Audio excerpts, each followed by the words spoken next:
आम्ही काय सांगितलं का सगळे पक्ष आमच्याजवळ आहे.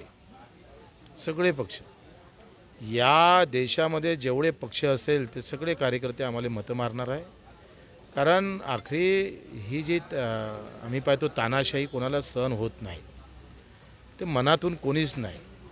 किती काही करा, पण लोकांचं ते म्हणतं ना चित खेटरात धड मंदिरात, तसं सध्या स्थिती आहे.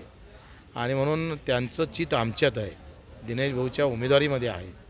त्याच्यानंतर कुठं काही जरी दिसलं आहे, प्रत्येक BJPचा कार्यकर्ता सामान्य कार्यकर्ता बोलतो बरं मी, काँग्रेसचा सामान्य कार्यकर्ता असेल, बाकी पक्षाचा कार्यकर्ता असेल, यांचं सगळ्यांच्या मनातला आवाज दिनेश बाबू खासदार झाले पाहिजे.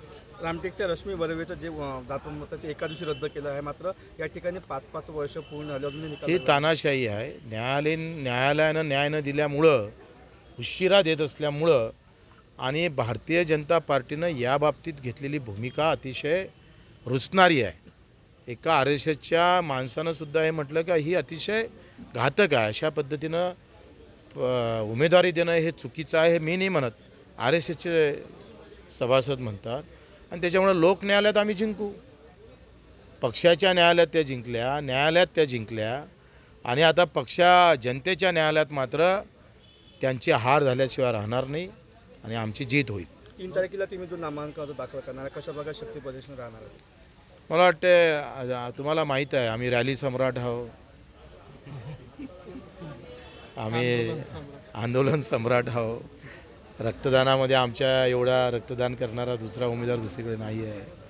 पण ह्या सगळ्या ह्याचाले रेकॉर्ड तोड असणारी रॅली असेल, सगळ्यांची मन जिंकणारी असेल, सगळ्यांचा आवाज असणारी रॅली असेल, सामान्यांचा आवाज त्या रॅलीमध्ये दिसेल आणि अशा पद्धतीनं या रॅलीतूनच आम्ही या मतदारसंघाचं अर्धचित्र बदललेलं असेल.